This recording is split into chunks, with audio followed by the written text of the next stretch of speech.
ये अपनी अपनी किस्मत है। कुछ कलियां खिलती हैं ऊपर और दूसरी मुरझा जाती हैं झुके झुके जीवन भर भू पर।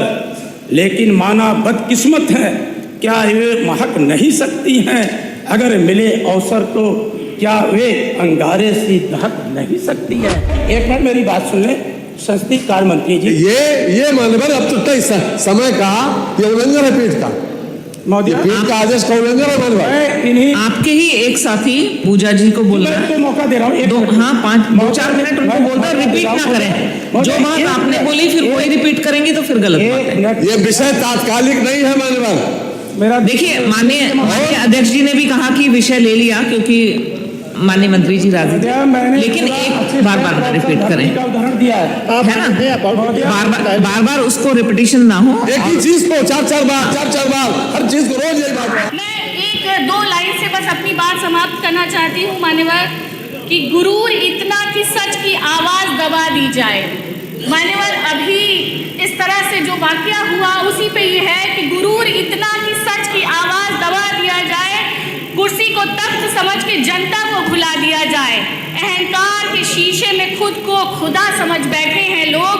वक्त आने दीजिए, पीढ़ी परिवार है जो आईना दिखा दिया जाए। थैंक यू मानवर। आज मैं सुबह जब मुख्यमंत्री जी की पाती पढ़ रहा था तो मुख्यमंत्री जी ने कहा कि उत्तर प्रदेश $1 ट्रिलियन इकोनॉमी की तरफ आगे बढ़ रहा है।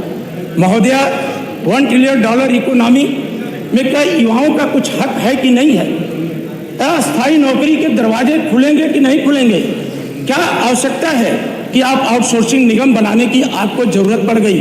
जब आउटसोर्सिंग निगम आप बनाने का माननीय मुख्यमंत्री जी ने ऐलान किया तो महोदया आप 10 से 12,000, आप इतना बड़ा युवाओं का शोषण जिसके कारण युवा आज कुंठित है, बेरोजगारी से महोदया लाचारी है, बेबसी है, जिसके कारण आज आउटसोर्सिंग ला करके आपने युवाओं का भविष्य अंधकार की तरफ ढकेलने का आप प्रयास कर रहे हैं। इसमें महोदया मैं तो आपसे कहना चाहता हूं कि आपने कोई ऐसी व्यवस्था नहीं किया जिसके कारण आज उत्तर प्रदेश का बेरोजगार, खासकर 68,500 शिक्षक भर्ती में महोदया, जहां हमारे पिछड़े वर्ग के छात्र आज तक आंदोलित हैं, सुप्रीम कोर्ट में डेट पे डेट बढ़ती जा रही है। अभी हाल ही में सरकार की प्रभावी पैरवी न होने के कारण आज तक उन्हें पिछड़े और दलित वर्ग के छात्रों को न्याय नहीं मिल पाया है, जिसके कारण उनमें भारी असंतोष है। महोदया, यह सरकार और सरकार में बैठे हुए लोग, जब हमारे पास आयोग पहले से ऑलरेडी हैं तो रोज नए आयोग लाने की सरकार को क्या आवश्यकता पड़ती है? इससे स्पष्ट जाहिर है कि सरकार अस्थायी नौकरी ना दे करके युवाओं को इधर उधर भटकाने का कुत्सित प्रयास करती है, जिसके कारण महोदया आज छात्रों में व्यापक आक्रोश उठा है। इसलिए जितनी भी इनकी भर्तियां आती हैं, खासकर उसमें पीड़ित समाज के लोगों को किनारे का रास्ता दिखा दिया जाता है। बाबा साहब की बातों को मैं महोदय फिर कोट करता हूं कि सरकार की नीयत क्या है। हम जानना चाहते हैं कि महोदय आउटसोर्सिंग की आवश्यकता क्या पड़ी है। आज जब उत्तर प्रदेश में 5 लाख से ज़्यादा सरकारी पद खाली हैं तो उनको भर्ती करने में सरकार को क्या दिक्कत हो रही है? आखिर उस नौजवानों के भविष्य के साथ सरकार आखिर खिलवाड़ क्यों कर रही है? महोदया, यह सरकार पूरी तौर पर युवाओं के भविष्य के साथ खिलवाड़ कर रही है। उन्हें अस्थायी नौकरी नहीं देना चाहती है, क्योंकि जब ये अस्थायी नौकरी देंगे महोदया तो इन्हें बाबा साहब के संविधान के अनुसार आरक्षण देना पड़ेगा। अगर वो आरक्षण देंगे तो उससे पिछड़े और दलित समाज के बच्चे अपने पैरों पर खड़ा होकर के आत्मसम्मान की जिंदगी का रास्ता उनका बनेगा। इसलिए महोदया, ये बार अटकाते भटकाते लटकाते, और उत्तर प्रदेश के लोक सेवा आयोग में इसी हाउस के अंदर आपने कहा था जो माइग्रेशन मौखिक आधार पे, और बगल के सदन में महोदया हमारे डिप्टी सीएम केशव मौर्य जी ने विधान परिषद में जो जवाब दिया था, वो जवाब और यहाँ के जवाब में दोनों में अंतर है।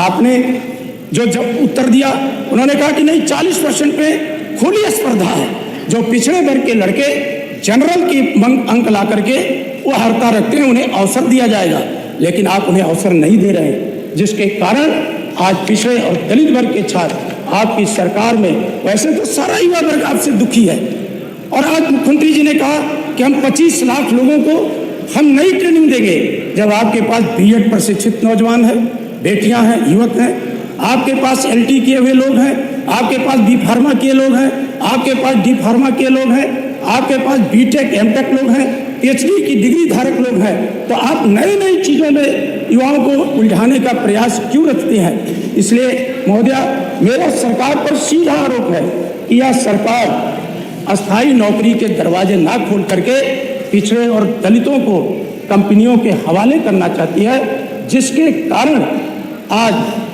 युवा वर्ग अपने आप को हताश और कुंठित महसूस कर रहा है।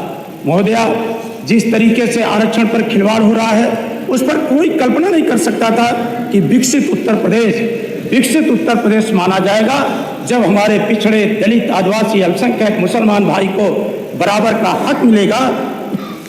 जब तक उनके बराबर का हक नहीं मिलेगा, तब तक विकसित उत्तर प्रदेश का सपना देखना आधा अधूरा है। जब तक आप मुख्य धारा में पिछड़े और दलित वर्ग के छात्रों को आप शामिल नहीं करेंगे, अस्थायी नौकरी के दरवाजे नहीं खोलेंगे, तब तक $1 ट्रिलियन इकोनॉमी जो आप आंकड़ों के मकड़ जाल में युवाओं के भविष्य को बर्बाद कर रहे हैं, ये इस तरह का सपना आपका दीवा सपना होगा। इसको लेकर के महोदया, हम सरकार से, विशेषकर संसदीय कार्य मंत्री जी से कहेंगे कि आपने कहा $0 तो अभी हाल ही में आपने असिस्टेंट प्रोफेसर की भर्ती अधिष्ठाता जी, सब रिपीटिशन हो रहा है, एक एक बात को 4-4 बार कहा जा रहा है, तात्कालिक तो विषय नहीं है। दूसरी बात 10 मिनट में हो गए, उसके मुझ से ज्यादा हो गया। मैं खत्म कर रहा हूँ। नहीं, ये तरीका नहीं है। मैं जब भी ये यहाँ से कम से कम ये व्यवस्था होनी चाहिए। आप एक बार होना चाहिए, उसको रोक देना चाहिए फौरन। आप उत्तर नहीं देना, आप खत्म कर लीजिए। नहीं, उत्तर देना चाहते हैं, और ये हमेशा ये इस बात को ले जाया जाता है कि भारतीय जनता पार्टी की सरकार पूरी तरीके से आरक्षण के पक्ष में है। संवैधानिक आरक्षण, संविधान का दर्जा हमने दिया। बैठ जाइए, आप क्या बात करेंगे? बैठ जाइए, मान आप बैठ जाइए, क्या बात करेंगे? आप जवाब दे रहे हैं महोदय। संवैधानिक दर्जा हमने दिया, और 27% जो है उसको पूरी तरीके से दे रहे हैं। और जो आप जो कह रहे हो 67,500 की जो शिक्षक भर्ती, कितनी देर बोलेंगे बारे में? पूजा जी को भी बोलना है, दे दीजिए उनको। महोदय, आपका हो गया, अपनी बात को खत्म करूंगा। हाँ, खत्म करिए फटाफट। महोदय, एक मिनट मेरी बात सुन ले। संसदीय कार्य मंत्री जी, ये मानवर अब तो तय समय का ये उल्लंघन है पीठ का। महोदय, पीठ का आदेश का उल्लंघन है मानवर। आपके ही एक साथी पूजा जी को बोलना है। तो मौका दे रहा हूँ, हाँ 5-4 मिनट उनको बोलना, रिपीट ना करें। जो बात आपने बोली फिर वही रिपीट करेंगे तो फिर गलत बात है। ये विषय तात्कालिक नहीं है मानवर। मेरा देखिए, माननीय अध्यक्ष जी ने भी कहा कि विषय ले लिया, क्योंकि माननीय मंत्री जी राजी थे, लेकिन एक बार रिपीट करें, उदाहरण दिया है ना, बार उसको रिपीटिशन ना हो। एक ही चीज को 4-4 बार हर चीज को रोज यही बात। मतलब अगर बात जल्दी खत्म हो सकती है तो जरूरी नहीं कि 10 मिनट बोले। टाका डालते हैं आरक्षण पे, है ना, 10 मिनट ना बोले, 5 मिनट में तो बड़ी अच्छी बात है। एक लाइन बोल करके हाँ, खत्म करिए। देश के प्रधानमंत्री जी रहे अटल बिहारी वाजपेयी जी, बड़ा सम्मान था। उन्हीं की एक कविता की लाइन है, हमारे नेता माननीय अखिलेश यादव जी ने संसद में सुनाया था। महोदय, मैं आपके समझ और संसदीय आप यहाँ सुना अच्छा लगेगा। ये अपनी किस्मत है, कुछ कलियां खिलती हैं ऊपर और दूसरी मुरझा जाती हैं, झुके झुके जीवन भर भू पर, लेकिन माना बदकिस्मत है, क्या वे महक नहीं सकती हैं? अगर मिले अवसर तो क्या वे अंगारे सी दहक नहीं सकती हैं? अभी यूपीपीएससी का जो आरओ का 2023 वाली भर्ती विज्ञापन संख्या A-7/E-1/2023 में अनुसूचित जातियों के जो पद आरक्षित हैं वो सिर्फ 34 है, जिसमें ये आरटीआई से मांगा गया था महोदय। इसमें टोटल पद 338 थे और अनुसूचित जाति के लिए सिर्फ 37 आरक्षित किए गए, जबकि ये होना चाहिए 71। 37 का मतलब मात्र 10%, और आप कह रहे हैं कि आप आरक्षण के साथ हैं। अनुसूचित जाति का 21% का आरक्षण, जो कि होना चाहिए 71 सीटों का अप्रॉक्स, लेकिन आपने दिया है अनुसूचित जाति को सिर्फ 37 सीटें, और आप कह रहे हैं कि आप आरक्षण के साथ हैं। मैं ये कहना चाहती हूँ कि जब आरक्षण के आप साथ हैं तो क्यों नहीं आरक्षण लागू करते हैं। बाबा साहेब भीमराव अम्बेडकर जी ने जो संविधान हम सबको दिया, जिससे आज देश चल रहा है, और उस संविधान में दलितों के लिए जो आरक्षण मुहैया कराया गया, जिसे हम आज यहाँ पर, मैं आज दलित की बेटी यहाँ पर सदन में सिर्फ उसी आरक्षण की वजह से आ पाई हूँ, क्योंकि संविधान में हम दलितों को आरक्षण प्राप्त था। लेकिन आज इस आरक्षण की जिस तरह से हर जगह अवहेलना की जा रही है, हर पदों में अवहेलना की जा रही है, जितनी सरकारी नौकरियां निकल रही हैं, आपके एक तो पद, आप सरकारी नौकरियों को पद भरना नहीं चाहते हैं, अगर आप भर भी दे रहे हैं, भर्तियां निकाल रहे हैं, तो उसके पेपर लीक हो जा रहे हैं, न्यायालय में पेंडिंग पड़ी हुई है।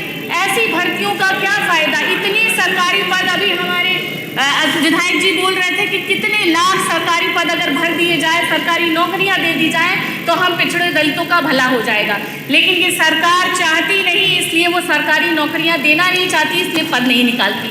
मैं एक बार, आप हमेशा निजीकरण की बात करते हैं, आप हर चीज़ों को सरकार में बेचने की बात करते हैं। जब वो निजीकरण हो जाएगा तो फिर उसमें नौकरियां, जो हम पिछड़े दलितों की नौकरियां हैं, जिसमें आरक्षण है हमारा, जब वो निजी हो जाएगा तो हम आरक्षण कहाँ पाएंगे? आप आउटसोर्सिंग को सपोर्ट करते हैं।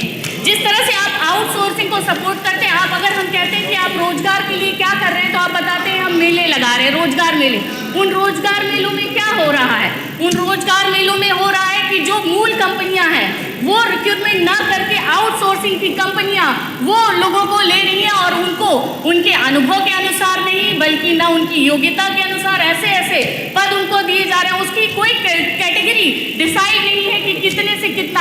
आप एक आउटसोर्सिंग निगम भी बनाने वाले थे, उसका क्या हुआ माननीय वित्त मंत्री जी? अधिष्ठाता महोदय, वित्त मंत्री जी आउटसोर्सिंग निगम बनाने वाले थे, अब तक उसका भी कोई पता नहीं है। जैसे कि मैंने बताया कि आरओ में किस तरह से 37%, जो 338 के सापेक्ष केवल 10% मात्रा है, उसको कर दिया गया। यह स्थिति भारत के संविधान अनुच्छेद 16(4) और 335 तथा उत्तर प्रदेश लोक सेवा आरक्षण अधिनियम 394 का स्पष्ट उल्लंघन करती है। इससे सामाजिक न्याय, समान अवसर व पिछड़े वर्गों के लिए जो भावना है वो आहत होती है। मैं एक बार मैंने इसी सदन में ये पूछा था कि महिलाओं को यूपीपीएससी में जिस तरह से आरक्षण, दलित महिलाएं उसमें कहाँ सम्मिलित होंगी और कहाँ कैटेगराइज करके अपने आप को खड़ा कर पाएंगी? माननीय अधिष्ठाता महोदय, हम दलित महिलाओं के लिए भी यूपीपीएससी की, अगर मैं बात करूँ यूपीपीएससी की, तो उसको कम्पीट करना पड़ता है जो सोशली साउंड महिलाएं हैं, और उनको न ही दलित वर्ग का आरक्षण मिल पाता है, सिर्फ महिला वर्ग का आरक्षण मिला जाता है। डबल इंजन की सरकार है। मैं माननीय वित्त मंत्री जी से कहना चाहती हूँ कि आपने अभी तक इस महिला आरक्षण को क्यों नहीं लागू किया? आप जो कहते हैं कि महिला आरक्षण के कौन विरोधी हैं? बाबा साहेब भीमराव अम्बेडकर जिस तरह से कहते थे कि हम दलित पढ़ेंगे नहीं तो बढ़ेंगे कैसे, मैं एक बार फिर से अपनी बात ये कहना चाहती हूँ कि भारत में बेरोजगारी का जो मायना है वो भी माननीय अधिष्ठाता महोदय बहुत ही, मुझे लगता है कि भारत में जो बेरोजगारी का मानक है वो व्यक्ति को साल में अगर 30 दिन भी काम मिल जाता है तो उसको रोजगार में माना जाता है कि उसके पास रोजगार है, और व्यक्ति को सप्ताह में 1 घंटे भी अगर काम मिल जाता है तो उसको माना जाता है कि उसको रोजगार है। जबकि अंतर्राष्ट्रीय श्रम संगठन का ये मायना है कि 15 से और 74 वर्ष का कोई भी व्यक्ति जो सक्रिय रूप से नौकरी खोज रहा हो और 4 हफ्ते के अंदर नौकरी तलाश कर रहा हो, उसको भी बेरोजगार माना जाएगा, और 2 सप्ताह के अंदर वो नया काम शुरू करने के लिए अगर अवेलेबल है तो उसको भी बेरोजगार माना जाएगा। लेकिन भारत की ये जो बेरोजगारी मानक है वो ही नहीं उचित है। मान्यवर, मैं बार बार ये बात कहती हूँ कि जिस तरह से ये सरकार हम पिछड़ों दलितों का आरक्षण खाने का प्रयास कर रही है, क्या ये चाहती है कि जिस तरह से इन्होंने माइनॉरिटी के लोगों को इतना निराश हताश किया है, उसी तरह से वो दलितों के साथ भी ऐसा करना चाह रही है। मैं 1-2 लाइन से बस अपनी बात समाप्त करना चाहती हूँ मान्यवर, कि गुरूर इतना कि सच की आवाज़ दबा दी जाए। मान्यवर, अभी इस तरह से जो वाकया हुआ उसी पे ये है कि गुरूर इतना कि सच की आवाज़ दबा दिया जाए, कुर्सी को तख्त समझ के जनता को भुला दिया जाए। अहंकार के शीशे में खुद को खुदा समझ बैठे हैं लोग। वक्त आने दीजिए, पीढ़ी परिवार है जो आईना दिखा दिया जाए। थैंक यू माननीय मंत्री जी।